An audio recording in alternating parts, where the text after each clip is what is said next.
নমস্কার বন্ধুরা, education culture YouTube চ্যানেলে তোমাদের স্বাগতম। তো আজকে আমি তোমাদের যারা ডিপ্লোমার থার্ড অ্যান্ড ফিফথ সেমিস্টারের স্টুডেন্টরা রয়েছো তাদের তোমরা জানো যে 17 তারিখ থেকে অর্থাৎ কাল থেকে তোমাদের যে এক্সটার্নাল থিওরিটিক্যাল এক্সামিনেশান সেটা শুরু হচ্ছে। অলরেডি তোমাদের যে প্রিপারেশন পর্ব সেটা মোটামুটিভাবে শেষ হয়ে গিয়েছে। এখন শুধুমাত্র তোমরা এক্সামিনেশনের অপেক্ষায় রয়েছো।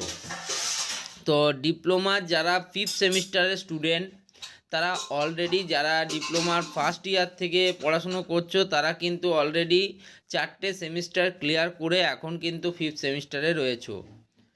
এবং যারা ডিপ্লোমা থার্ড সেমিস্টারের স্টুডেন্ট তাদের মধ্যে মূলত দু ধরনের স্টুডেন্টরা রয়েছে। এক ধরনের স্টুডেন্ট যারা ফার্স্ট এবং সেকেন্ড সেমিস্টার দিয়ে থার্ড সেমিস্টারে উঠেছো, অর্থাৎ তোমাদের অলরেডি দুটো সেমিস্টার পরীক্ষা বা এক্সামিনেশান দেওয়া হয়ে গেছে।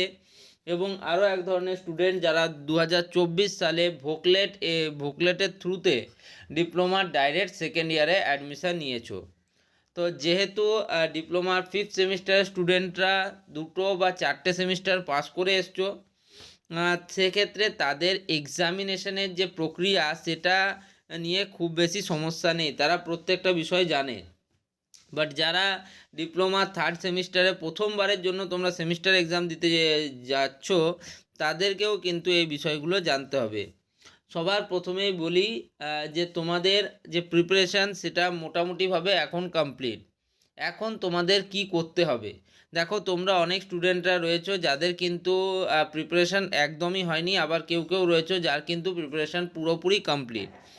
তো যাদের এখনও অবধি একটুও প্রিপারেশান হয়নি তাদেরকে আমি বলবো তোমরা কিন্তু তোমাদের প্রত্যেকটা সাবজেক্টের যে বেসিকগুলো রয়েছে সেগুলোকে ক্লিয়ার করো। দেখো প্রত্যেকটা চ্যাপ্টার বা আমরা যদি দেখি তাহলে প্রত্যেকটা চ্যাপ্টার কিছু না কিছু তোমাদের টপিককে কেন্দ্র করে তৈরি হয়। ওকে, যেমন ধরো ডিপ্লোমা থার্ড সেমিস্টারের জন্য বলছি থার্মোডাইনামিক্স, ঠিক আছে, থার্মোডাইনামিক্স যাদের রয়েছে, তো দেখো থার্মোডাইনামিক্স মূলত কিন্তু থার্মোডাইনামিক্সের যে ল, যেমন zeroth law of thermodynamics, first law of thermodynamics, second law of thermodynamics, entropy, enthalpy, এই সমস্ত বিষয়ের উপর আবর্তিত হয়।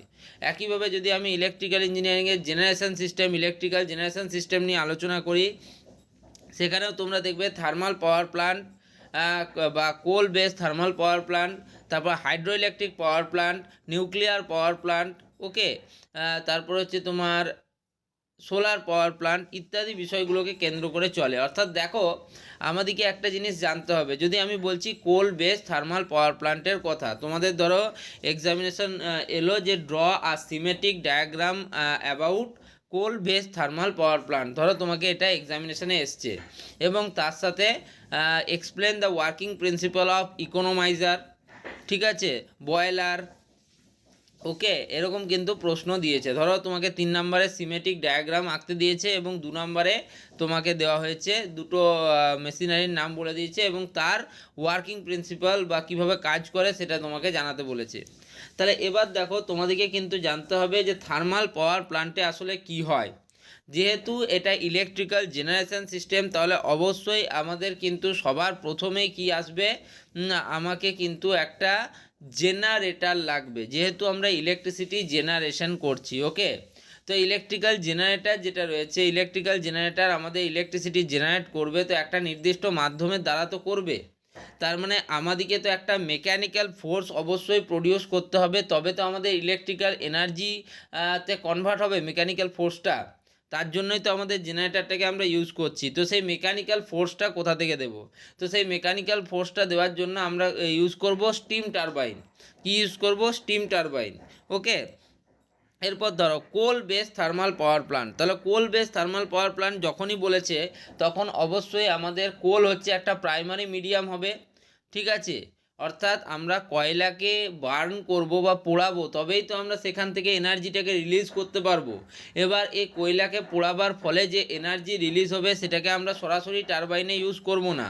এই যে এনার্জিটা প্রডিউস হবে সেটাকে ছোট ছোট টিউবের মাধ্যমে আমরা কিন্তু জল নিয়ে যাব এবং সেই জলগুলোকে কি প্রচণ্ড হিট দেব, ঠিক আছে?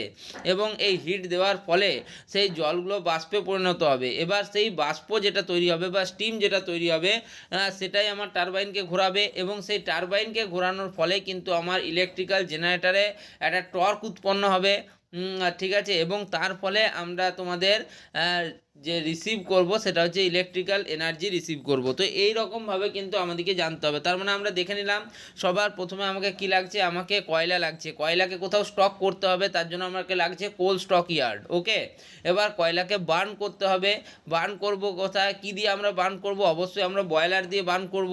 ওকে, তো কয়লাকে আমরা বয়লারে বার্ন করব এবং তার সাথে কি করব, স্টিম প্রডিউস করব, মানে ছোট ছোট পাইপের থ্রুতে আমরা কিন্তু জল নিয়ে যাব এবং জলটাকে হিট আপ করব এবং তার ফলে টারবাইন ঘোরাবো। টারবাইন ঘোরাবার পর আমরা কিন্তু সেখান থেকে ইলেকট্রিসিটি পাচ্ছি।